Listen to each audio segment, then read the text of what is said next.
to your right, my left, Right? a young lady, Iggy Azalea, Yeah. who is pretty much the talk of hip hop these days. Iggy, what's up? Right. That's a good introduction. I would hope so. How you doing? I'm good. Welcome. Thank you. Good to be here. First and foremost, congratulations. You are officially a member of the new 2012 Double XL freshman class. I know. I'm the first woman ever. How does that feel? Don't forget. It feels great. Yeah? Yeah. I'm really And the happy. first Australian, I presume. And the first Australian. Wow. So, Iggy, you've been grinding for quite some time. I've done a little research. I know that this is not your first time being in Atlanta. You know. No. You've lived here at one point. I lived here, yeah. Okay. At what time? And what I period? lived here 2009 and 2010. Okay. I was out here. And also, you spent some time in Houston. Yeah. I lived in Houston 2008. And I lived in Miami 2007. And from Australia, that was your first place you went to. Yeah. And you began rapping at when? When I was 14, I used to try to rap in Australia. Okay. That's where it's What you mean you used? I mean, trying Well- like you don't feel like it. It was very questionable, my rap skills Yeah. back then. Oh, yeah? Yeah. So they I used to try. Now I am rapping. I don't know. You could say it was a hobby. Okay. Okay. And Now I'm then, doing. at what point did you feel like you wanted to take it seriously? From the first thing I ever wrote. Okay.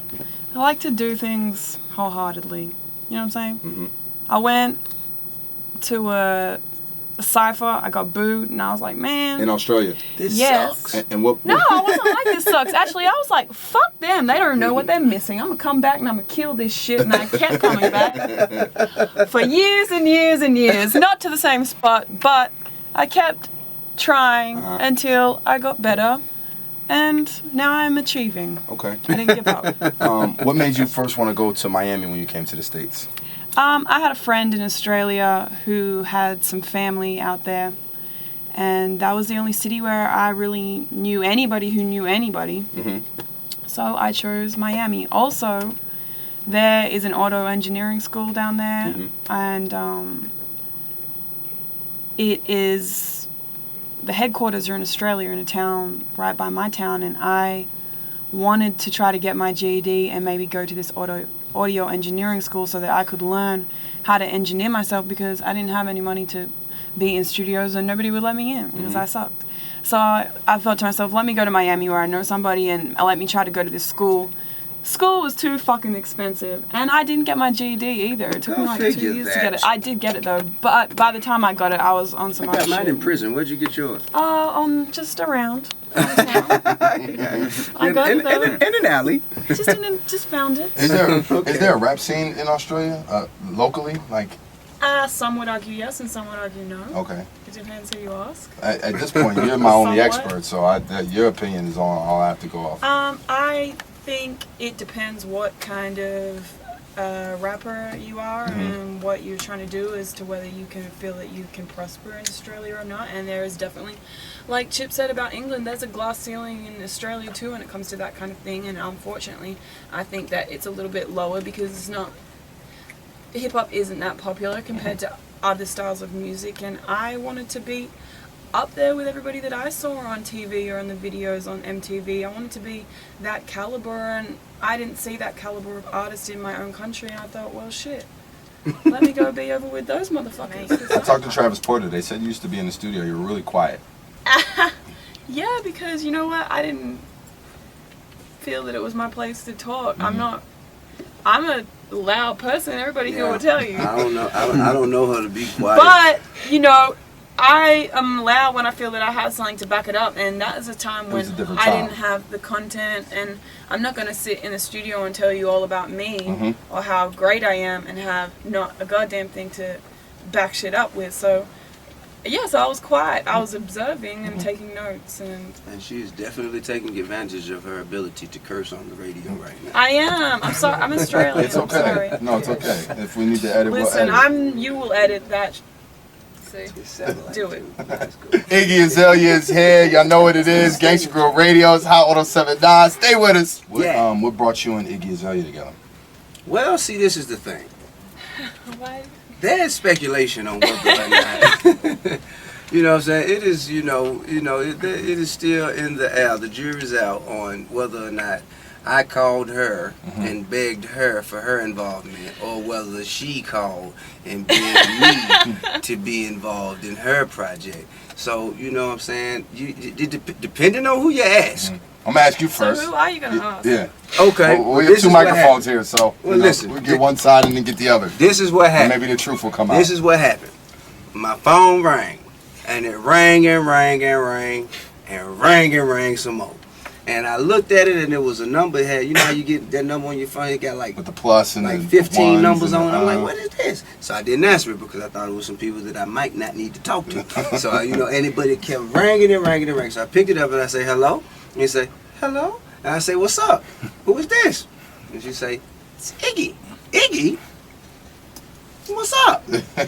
It would mean so much to me if you would please assist me in my efforts to dominate the world today. Oh, really? That's your story? Let me tell you the real story. Go ahead. Okay. So, obviously I'd gotten a new phone, which nobody even has my number. I'm much more exclusive and rare. So, somebody just kept calling my people, begging and begging, and I was like, ugh. Tip, just go away. If I meet with you one time, leave me alone. And I went and he was like, Iggy, you truly are the greatest, most talented, prettiest, funniest girl I know in this universe. Please, will you let me be in your video? And I was like, I'll do you one better. We can just work together because I don't even want to play you like that. Yeah, you know what? And somewhere in the middle. Yeah, that's what I was about to say. Somewhere in the There's always middle. three sides to every story. Well, somewhere in the middle you'll find the truth. Iggy, you signed to Interscope Records. Jimmy Iovine. Yep. Personally, I've been told, you played basketball with him. I've seen a picture you tweeted with floor seats at the Lakers game. I'm sure he's a member of the Floor Seat Club. He is definitely a member of the Floor Seat Club. Feet ain't on the wood, tickets no good. Why Interscope Records? You know what? I've had some kind of affiliation with them for some time, just writing for other people and doing demos. Anybody we should know or?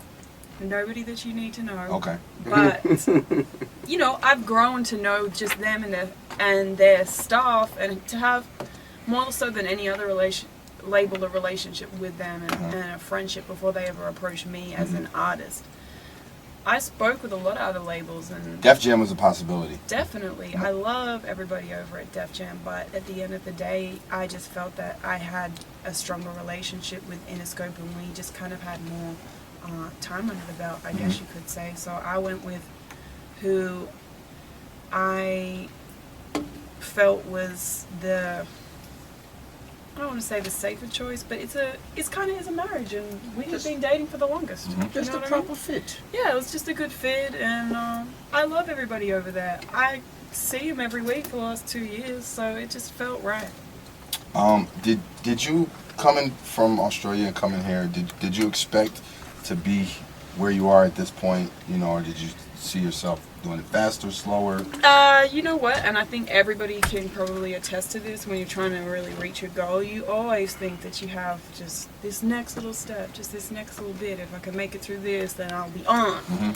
And I've been saying that since I was 14. I always thought 6 months from now, if I can just hold on another few months, hold on, and it would never seem to happen till I got to the point where I thought, am I one of these crazy people and it will never happen?